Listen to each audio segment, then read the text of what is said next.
Well, hey there, folks. Happy Monday. I am just back from a little bit of time away. My honey and I went off to the Big Island in Hawaii, have some family there.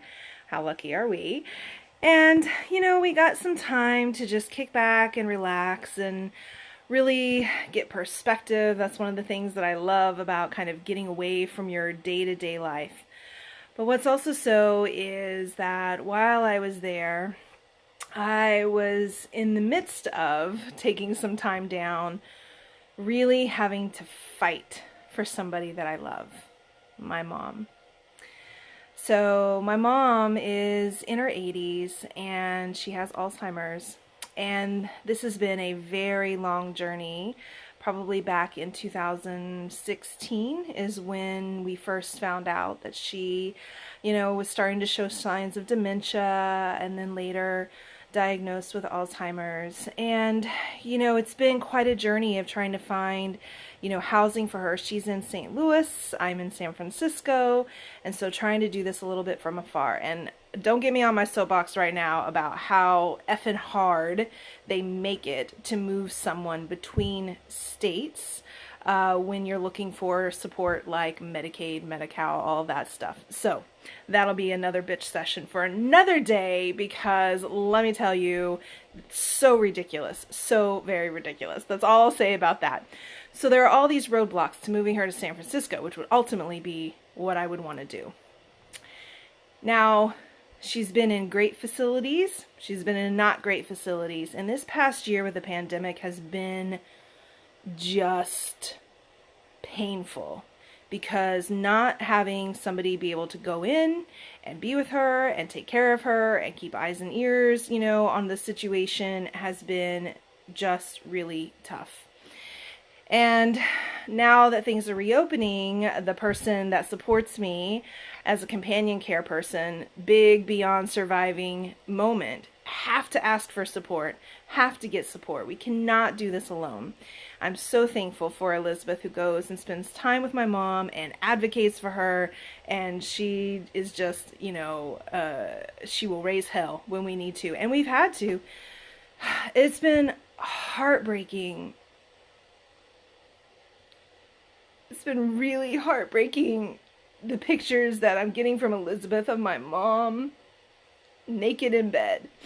My mom almost falling out of the bed, a plate of food in front of her with no silverware, no utensils, nothing.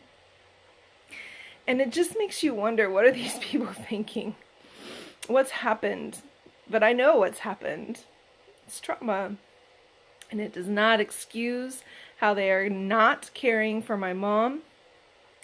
And I've had to really activate these past couple of weeks in the face of something that feels overwhelming and daunting, and sometimes just makes me want to crawl in the bed and pull the covers over my head. But I can't. It's my mom. And she doesn't have anyone else fighting for her right now. So I have been calling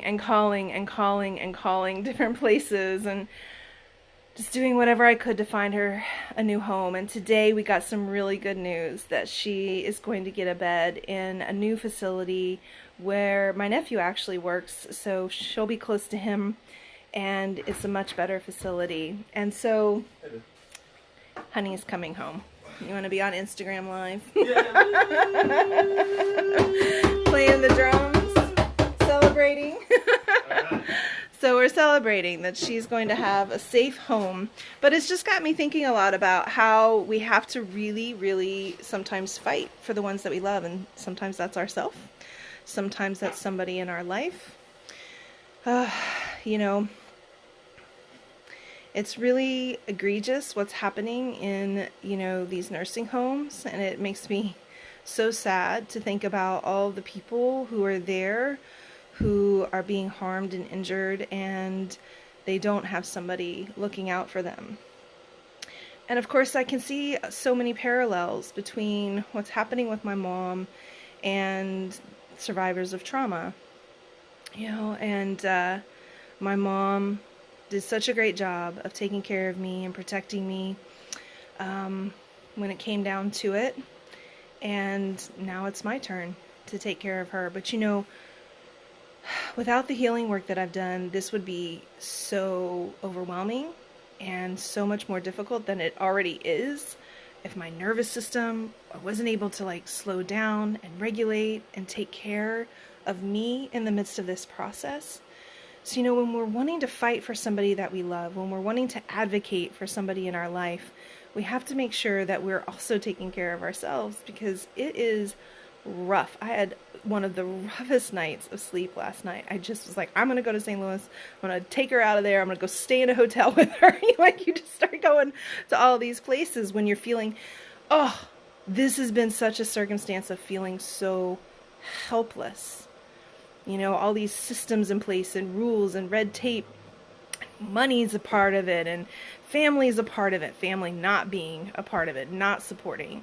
You know, my sister and my brother completely abdicating their roles, and me, you know, here kind of carrying it with the support of my loved ones, but not family, not the people who should be stepping up. And how angry, I've been angry.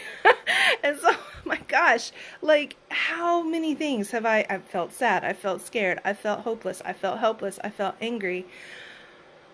So many things.